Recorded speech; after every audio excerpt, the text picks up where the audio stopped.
ব্যর্থ হয়েছে। সম্মানিত ভাইয়েরা, আমাদের দেশের এখনো অনেক মানুষ যাদের এখনো পর্যন্ত 3 বেলা খাবারের ক্ষেত্রে যথেষ্ট ঘাটতি আছে। এই অবস্থার মধ্যে আমাদের যুবকেরা বেকার অবস্থায় দিন যাপন করছে। আমাদের রাস্তাঘাটগুলো চলাফেরার জন্য যেগুলো সুন্দর থাকার কথা, কিন্তু সেটা দেখেছে আমাদের নেতা নেতৃবৃন্দের কি বলা যায় উদাসীনতার কারণে এবং তাদের দায়িত্বশীল মনোভাবের অভাবের কারণে আমাদের রাস্তাঘাটগুলো আজকে এইভাবে পড়ে আছে। সম্মানিত ভাইয়েরা, আমাদের দেশ থেকে যে পরিমাণ টাকা বিদেশে পাচার করা হয়েছে, এই টাকা যদি প্রপার ইউটিলাইজ করা হইতো তাহলে আমরা বিশ্বাস করি পুরো বাংলাদেশকেই কার্পেটিং করে দেওয়া সম্ভব ছিল।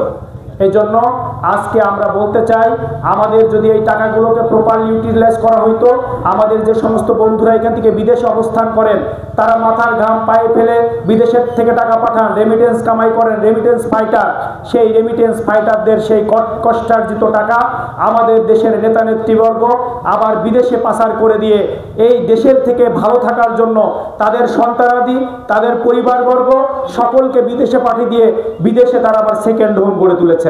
এই জন্য সম্মানিত ভাইয়েরা, আমরা বলতে চাই, বিগত 54 বছরে যে শাসন ব্যবস্থা আপনারা দেখেছেন, কয়েকটি দলের শাসন দেখেছেন, যারা কয়েকবার করে শাসন ক্ষমতায় এসেছেন, তারা একটি বার ভুল করেছেন, পরের বার এসে আবার বলেছেন যে দেখেন বিগত টার্মে আপনাদের প্রত্যাশা আমরা পূরণ করতে পারিনি, ওয়াদা যা দিয়েছিলাম তা পূরণ করতে পারিনি, এবার যদি ক্ষমতায় দেন তাহলে আপনাদের একেবারে কাঁচা ঘর পাকা করে দেবো। বিষয়টা এমন ছিল, কিন্তু সেই প্রত্যাশার ক্ষেত্রে আমরা সেই দেখেছি, সেই প্রতিশ্রুতির ক্ষেত্রে যা ছিল সেই অবস্থায় রয়ে গিয়েছে। এই জন্য সম্মানিত ভাইয়েরা, আমরা আপনাদেরকে বলতে চাই, আমরা ইতিমধ্যে বলেছি আমরা রাজনৈতিক কালচারের পরিবর্তন করতে চাই।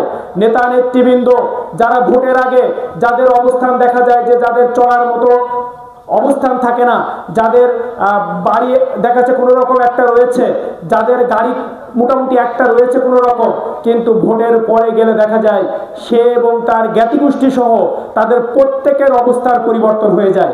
বাড়ি একটার জায়গায় 10টা করে ফেলে, গাড়ি একটার জায়গায় সে সন্তানাদি বউ সহ সবার জন্য গাড়ি হয়ে যায়। শুধু তাই নয়, শালাশালীদের জন্য গাড়ি হয়ে যায়। এই রকমের অবস্থার মধ্য দিয়ে নেতা নেতৃবৃন্দ এদেশের সম্পদকে তারা আত্মসাৎ করে, তারা জনগণের পকেটের টাকা আত্মসাৎ করে, তারা জনগণের ভাগ্যের পরিবর্তন না করে নিজেদের জ্ঞাতি গোষ্ঠী আহাল বর্গের ভাগ্যের পরিবর্তন নিয়ে তারা ব্যস্ত হয়ে গিয়েছেন। আপনাদের মতামতের মাধ্যমে আল্লাহ যদি আমাদেরকে সুযোগ দেন, আমরা আমাদের সকলকে সাথে নিয়ে আমাদের এই চুয়াডাঙ্গার, এই আলমডাঙ্গার যে সমস্ত মেধাবীরা আছেন, যে সমস্ত ব্যবসায়ীরা আছেন, যে সমস্ত শিল্পপতিরা আছেন, যে সমস্ত অর্থনীতিবিদ আছেন, যে সমস্ত শিক্ষাবিদ আছেন, সকলকে আমরা আমাদের এলাকায় ডেকে নিয়ে এসে তাদের কাছে আমাদের আবেদন থাকবে, আমরা যেমন এই মাটি মানুষের সন্তান, আপনিও এই মাটি মানুষের সন্তান, সুতরাং আমাদের এলাকার উন্নয়নে, আমাদের এলাকার চিকিৎসা ব্যবস্থার উন্নয়নে, আমাদের এলাকার কৃষি ব্যবস্থার উন্নয়নে, আমাদের এলাকার শিক্ষা ব্যবস্থার উন্নয়নে, আমাদের আর্থসামাজিক উন্নয়নে সকল কাজে আপনাদেরকে অংশগ্রহণ করতে হবে। তাদেরকে সাথে নিয়ে দল মতের ঊর্ধ্বে থেকে আমরা এই এলাকায় এমন প্রতিষ্ঠান গড়ে তুলতে চাই যেমনিভাবে চিকিৎসা আপনার দোরগোড়ায় পৌঁছে যাবে, কৃষি সেবা আপনার দোরগোড়ায় পৌঁছে যাবে, ঠিক তেমনিভাবে শিল্প কলকারখানা গড়ে তোলার মাধ্যমে আমাদের যুবকদের কর্মসংস্থানের ব্যবস্থাও তেমনিভাবে হবে। এইভাবে আমাদের এই এলাকাকে, অবহেলিত অঞ্চলকে আমরা একটি উন্নত অবস্থায় নিয়ে যেতে চাই। সম্মানিত ভাইয়েরা, আমি আপনাদের এলাকার সন্তান হিসেবে আপনাদের কাছে আহ্বান জানাতে চাই, আমি একটি দলের প্রার্থী হয়েছি ঠিক আছে, কিন্তু আমরা আপনাদেরকে বলতে চাই, আল্লাহ যদি আমাদেরকে সুযোগ দান করেন, দল মতের ঊর্ধ্বে উঠে কে জামাত ইসলামী করে, কে বিএনপি করে, কে আওয়ামী লীগ করে, কে জাতীয় পার্টি করে, কে চরমুনাই করে, কে ফুরফুরা করে, কে আট্রসি করে, এই বিবেচনায় আমাদের কাছে অগ্রাধিকার পাবে না, বরঞ্চ অগ্রাধিকার পাবে সে বাংলাদেশের মানুষ কিনা, সে এই জিনিসটা পাইতে হকদার কিনা, এই অঞ্চলে এই কাজটি হওয়ার জন্য জরুরি কিনা, এইগুলো বিবেচনা করে আমরা অগ্রাধিকার ভিত্তিতে মানুষের যেটা বেশি প্রয়োজন সেই প্রয়োজনগুলো সবার আগে পূরণ করব ইনশাআল্লাহ। আমরা আপনাদেরকে বলতে চাই, আপনাদের সন্তান হিসাবে আপনারা যেভাবে আমাদেরকে এখন পাচ্ছেন, ইনশাআল্লাহ ভবিষ্যতেও আমরা এই জনগণের সাথে মিশেই চলতে চাই। আমাদের উচ্চাকাঙ্ক্ষা নাই, আমাদের মানুষের সেবা করার একমাত্র উদ্দেশ্য, এই উদ্দেশ্য আল্লাহ আমাদেরকে শিখিয়ে দিয়েছেন। আল্লাহ কোরআনের ভিতরে বলেছেন, কুনতুম খায়রা উম্মাতিন উখরিজাত লিন-নাস তা'মুরুনা বিল মা'রুফ ওয়া তানহাউনা আনিল মুনকার, তোমরাই সর্বোত্তম জাতি, মানব জাতির কল্যাণ সাধনের জন্য তোমাদেরকে পৃথিবীতে প্রেরণ করা হয়েছে, তোমরা মানুষকে সৎ কাজ আদেশ করো আর অসৎ কাজে নিষেধ করো। কোরআনের এই বক্তব্যের অনুসারে আমি একজন মুমিন বান্দা হিসাবে, ইমানদার বান্দা হিসাবে আমরা মনে করি মানুষের কল্যাণ সাধন করার জন্য আমাদেরকে আল্লাহ পৃথিবীতে প্রেরণ করেছেন। 54 বছর আগে এই বাংলাদেশ স্বাধীন হয়েছে। এই 54 বছরের এখনো দাঁড়িয়ে আমরা বলছি এই বাংলাদেশের মানুষের মৌলিক অধিকার বলতে আমরা যা বলি খাদ্য, বস্ত্র, বাসস্থান, চিকিৎসা, শিক্ষা, এটা আমাদের 5টি মৌলিক অধিকার, যেটা আমাদের সংবিধান স্বীকৃত অধিকার। এই সংবিধান স্বীকৃত অধিকারগুলোর ক্ষেত্রে প্রত্যেকটি পরতে পরতে আমরা গিয়ে ডিসক্রিমিনেশনের শিকার হয়েছি, বৈষম্যের শিকার হয়েছি, মানুষের কাছ থেকে আমরা হয়রানির শিকার হয়েছি। কি বলেন আপনারা? এখন পর্যন্ত আমার এলাকার মানুষের চিকিৎসা নেওয়ার জন্য তার হাসপাতালে গেলে তার কোনো চিকিৎসা হয় না।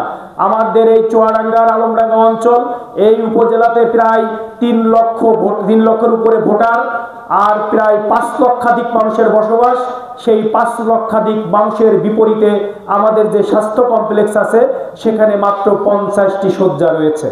এই 50 শয্যার মধ্যে আবার যে অঞ্চলে হাসপাতালটির অবস্থান সেখান থেকে আবার মিরপুরের কিছু লোক চিকিৎসা হতে আসে, তাদেরও সেখানে চিকিৎসা দেওয়া হয়।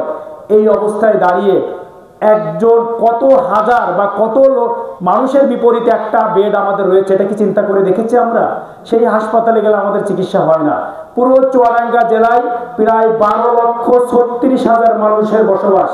সেই 12,36,000 সেটা হয়তো আরো বেড়ে কিছুটা হয়ে গেছে, কারণ গত 22 সালের আদমশুমারির কথা আমি বলছি।